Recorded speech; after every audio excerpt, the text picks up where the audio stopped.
All right, I think we're about there.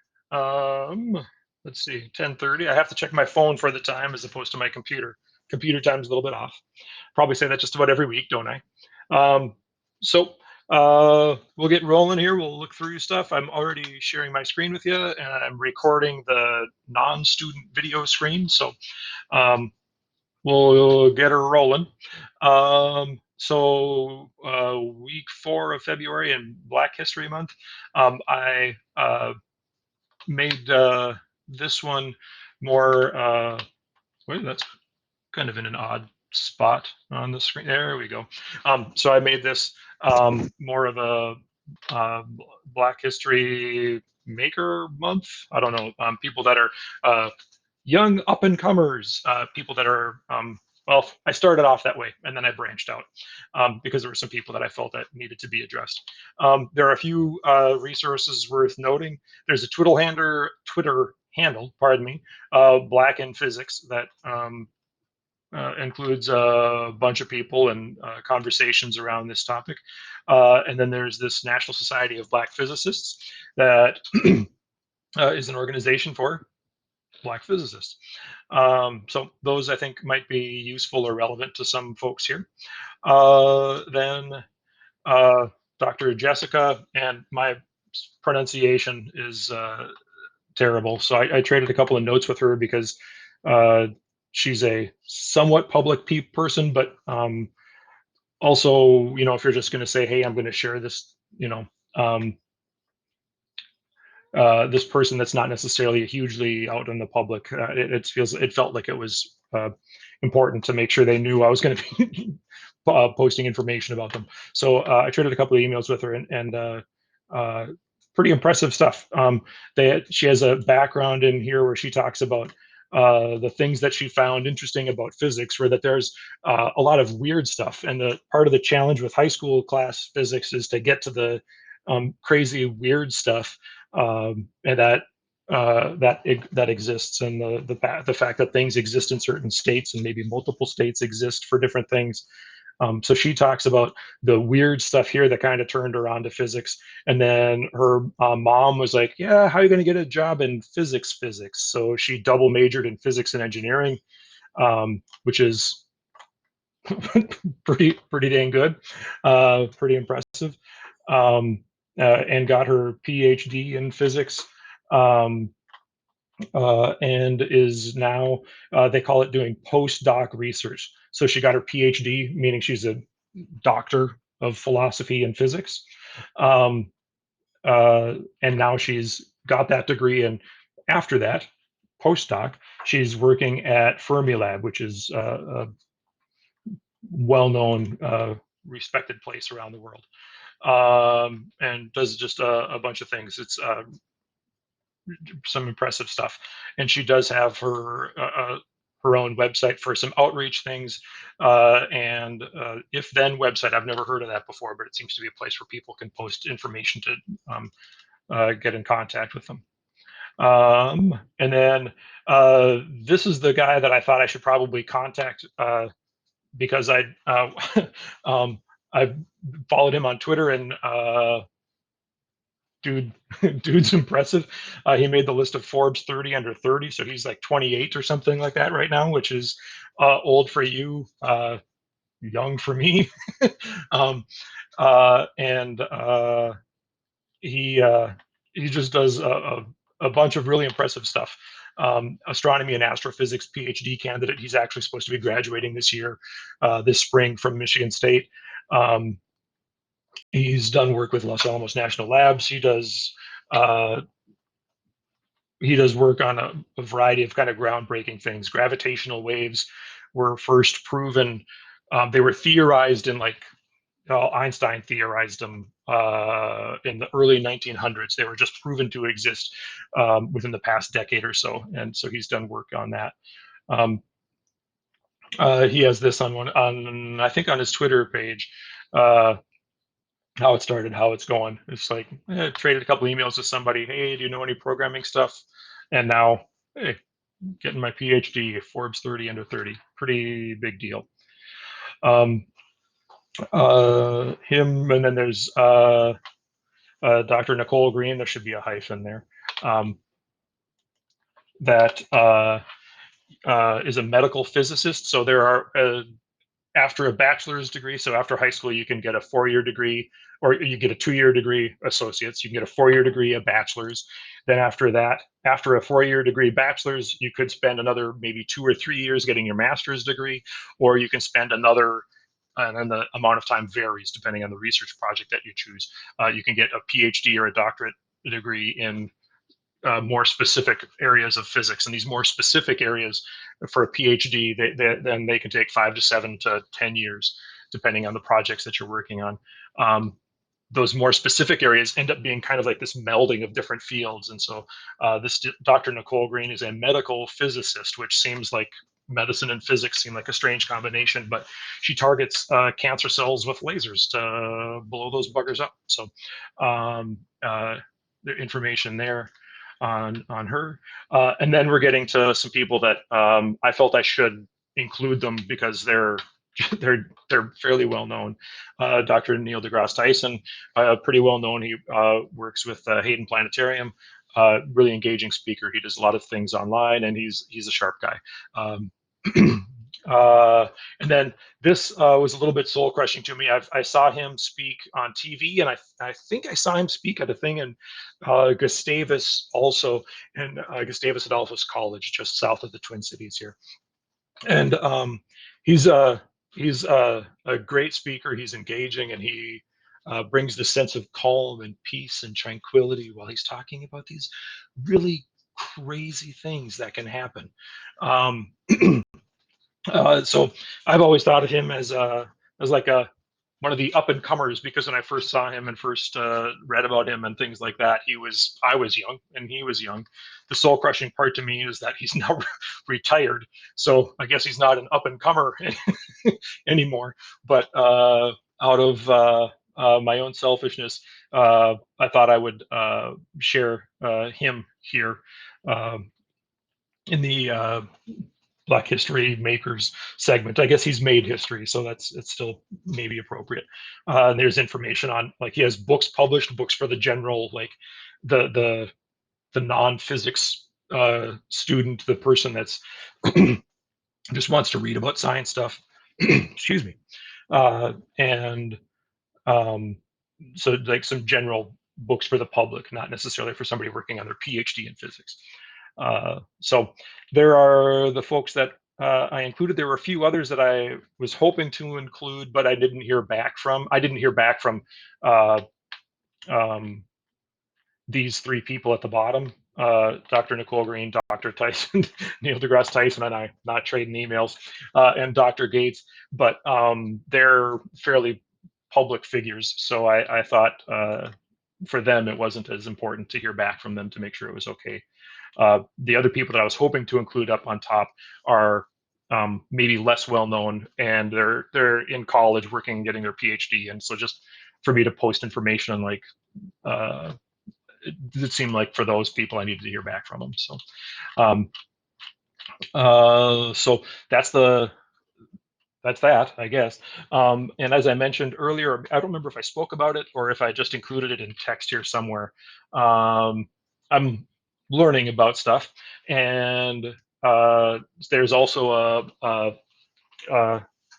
they use the word Hispanic, and I say that because there are some people that find Hispanic versus Latinx or Latino to be a controversy, but there's a Hispanic physicist, or pardon me, there's a Hispanic physicist organization, but there's also a Hispanic awareness month, and a Native America History Month that I simply wasn't aware of. So for people that identify in those ways, my apologies for missing that in, I think, September, October.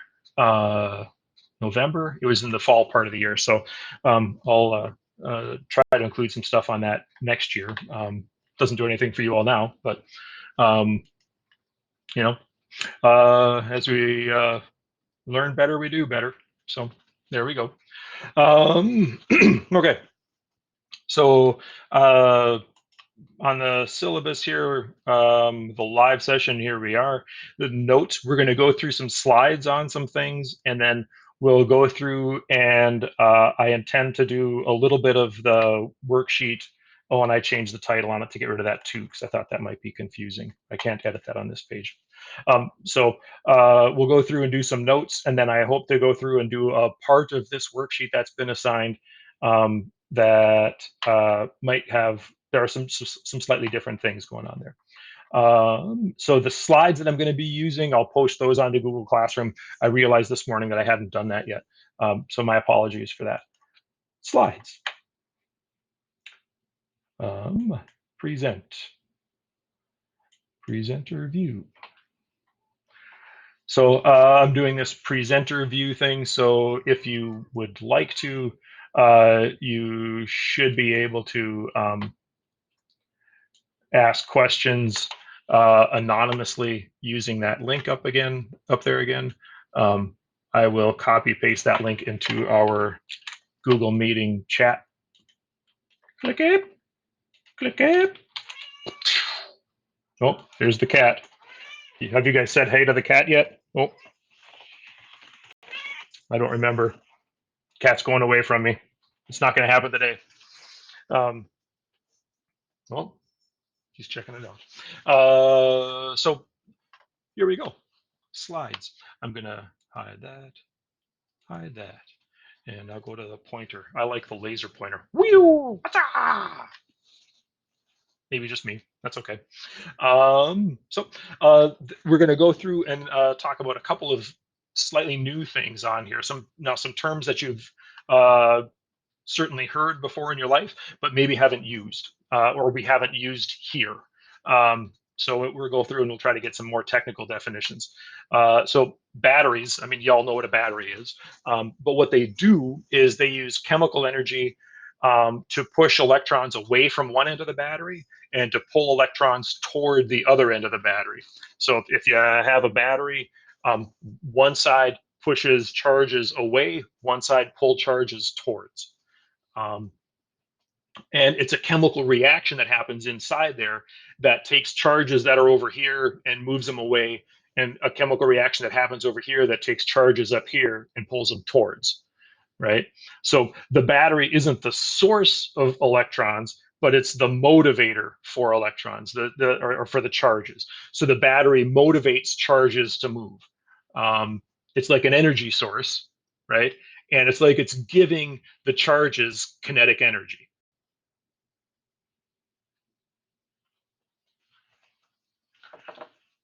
Okay. And since it uses chemical energy to push those charges, since it uses chemical energy to give those electrons, to give those charges kinetic energy, what can end up happening, or when a battery goes dead, we've just used up that reaction, right? So like if we have a candle and you burn a candle, that's a chemical reaction. And at some point, you're going to burn up that candle. And as you burn the candle parts and wick become different things that kind of go off in the gases, right? Well, here all of the chemical reaction happens inside the battery, and that moves charges away from one side and pulls charges into the other. But that chemical reaction that happens inside the battery, eventually you just run out of fuel and you're done, dead battery. There are some batteries like lithium ion, and there are some others. Lithium ion are the most common right now, that you have in your devices, uh, in your phone, and in your what's the Nintendo Switch and whatever else devices you've got, laptops, Chromebooks. Those batteries are rechargeable, and that means that if you plug them in, they can reverse the chemical reaction that happens inside the battery. But not all batteries are reversible. There's a structure and a chemical composition, certain chemicals they need to use, and the way they need to put them together for them to be rechargeable. So if you just take any battery and try to recharge them, you might be in trouble. All right, so that's a lot of talk about batteries. And now I would say right now you don't need to worry about writing this down. So if those of you that are taking notes, I would not worry about taking notes on this. This is a little bit more of a like something to kind of latch on to to give us some help when we start talking about our next stage of things. So if you remember first semester, we talked about gravitational energy being m times g times h. And if you remember that, great. If you don't, and this is like a, oh, kind of maybe, hey, that's all we're searching for. So with gravitational energy, if we had a bigger mass or a bigger g, gravitational field, like if we go from the Earth to like Saturn, um, or a bigger height distance between the objects, we would have more gravitational energy in that location, in that area. So electrical energy is also based off of like a field. So gravitational energy was based off the gravitational field. Electrical energy is based off the electrical field, this E here. And so um, electrical energy, if we have a bigger charge, more charge here and here, or if we increase the distance, or if we increase the field, then that there's going to be more electrical energy between these two. And so you can think if we say, hey, this is a big positive and this is a big negative, so they're attracting each other. Yeah. If we separate those by a larger distance, then the energy that's there when by the time they get to each other, if we let them go, by the time they get to each other, they're going to go really fast and they'd have a lot of kinetic energy. So electrical energy depends on the charge and the electrical field and the distance.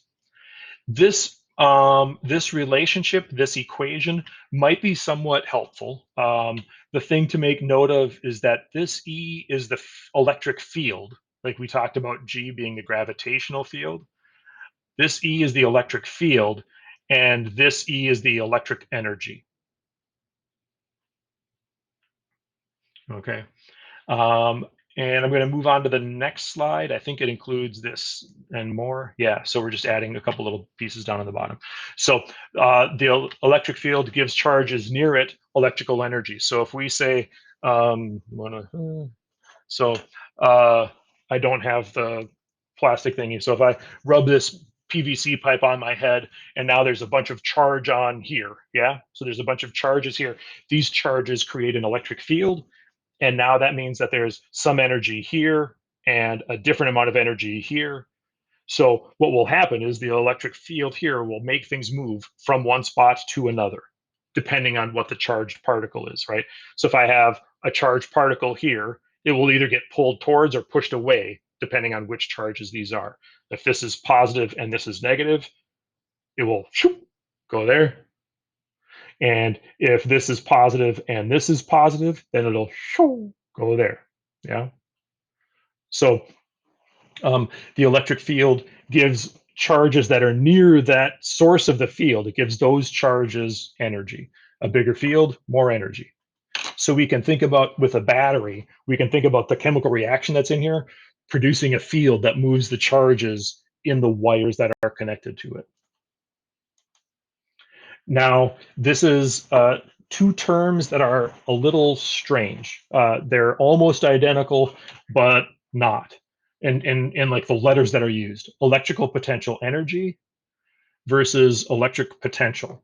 Those are two different things. So electric potential energy is an energy. It's what we just talked about. But electric potential is a little bit different. And electric potential is what we often call voltage. There are people that just always call it voltage. And there are people that say, if you call it voltage, you're a part of the problem. So different views on acceptable terminology.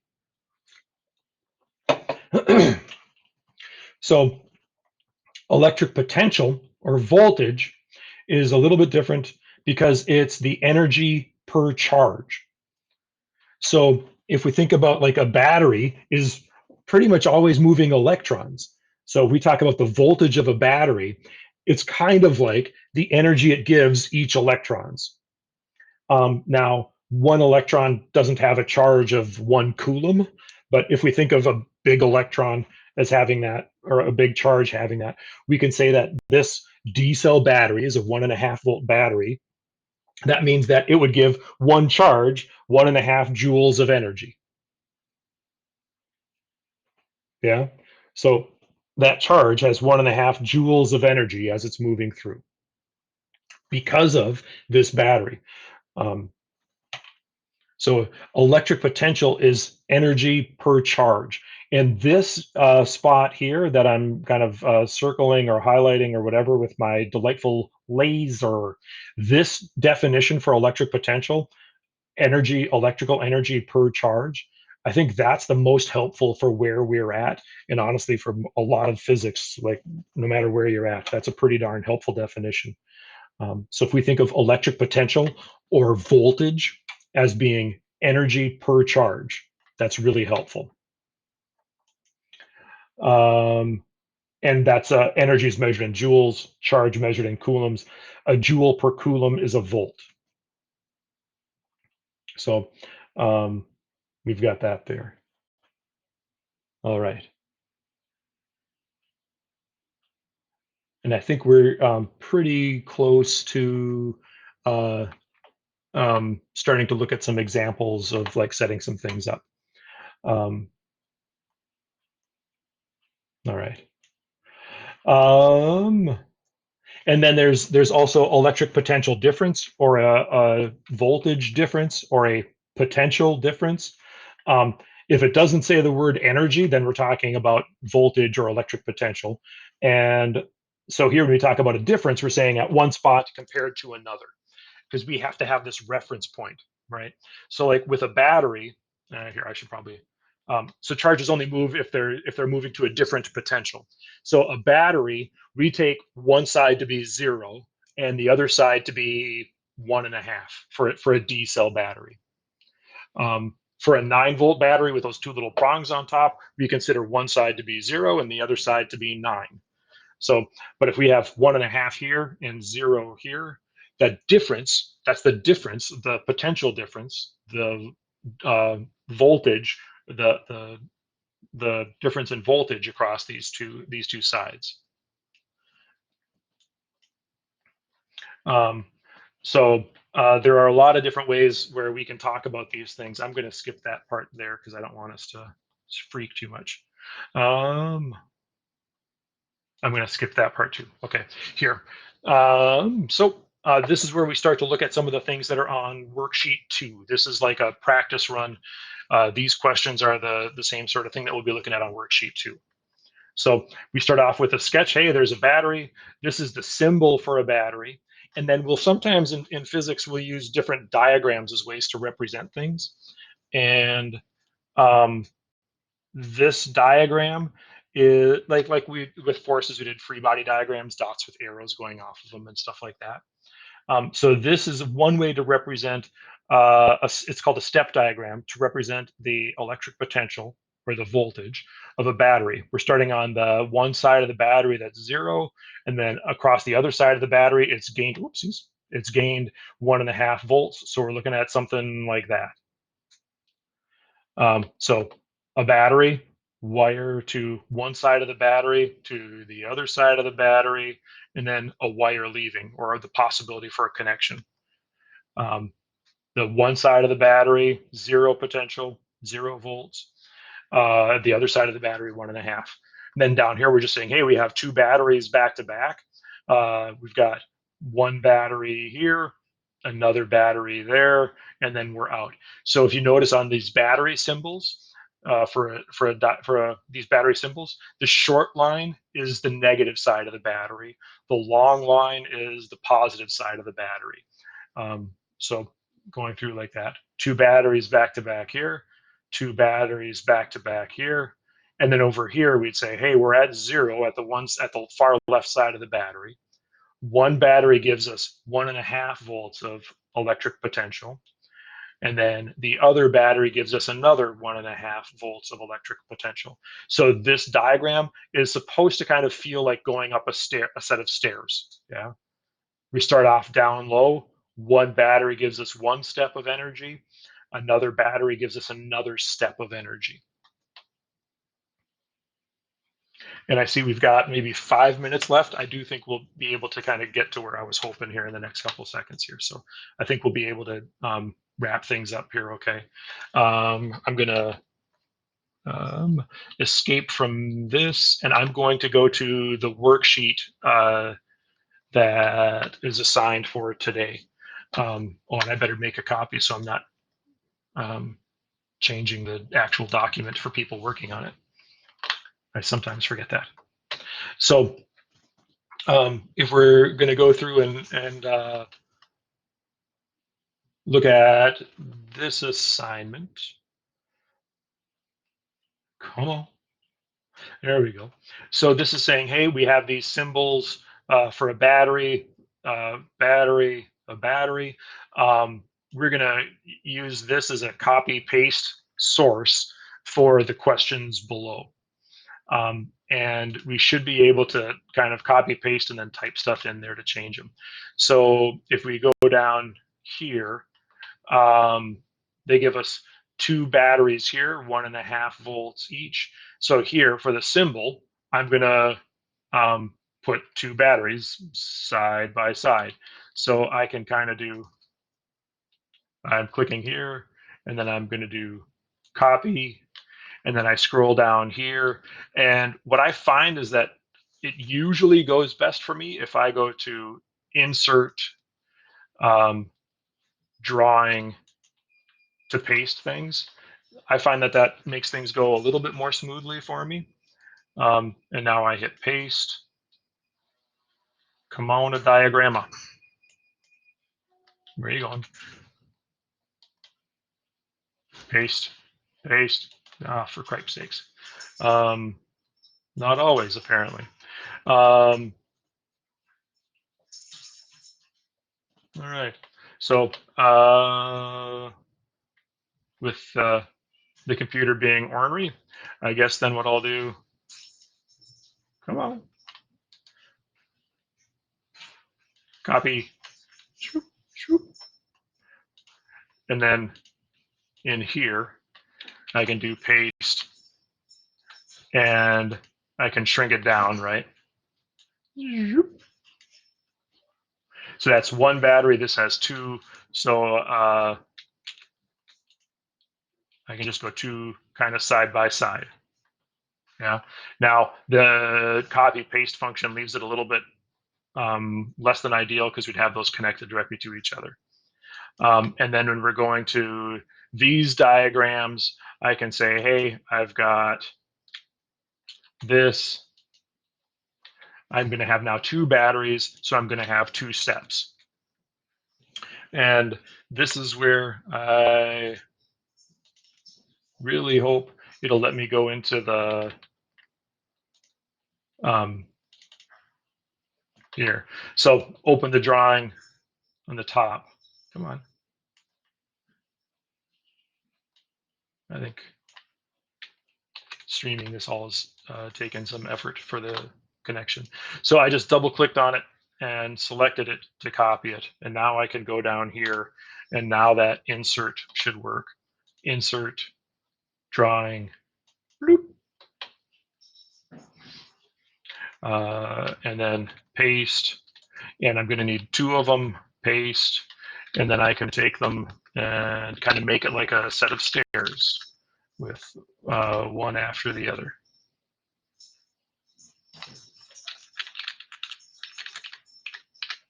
And then I can say, I should be able to just type right in here. This would be at 3 volts, and I can click on here and say, hey, this was 1.5 volts, and save and close. Bada bing, bada boom. So then we've got that sort of thing there. And then if I'm adding those 2 up, I've got 3 volts. So that's the process for this. Then when we're going with these next rows, we just don't always start with the battery with the looks like prompt. Sometimes we start with the symbol, sometimes we start with a diagram, sometimes we start with the total number, and we go that route. But it's going to be kind of a working your way back and forth. And that's 11 o'clock. So I'm going to kind of stop where I'm at there. What we've done here, I'm going to, I'll convert this to a YouTube link, and I'll put that on Google Classroom, or I'll put that in the lesson plan. It always ends up going in a lesson plan. It helps to be consistent. And if you have any questions, let me know. If you have to go, you can hang up. If you want to stay here and ask a question, you can stay here and ask a question. Thanks for your time, folks. Have a good one. Thank you. Vaya con Dios.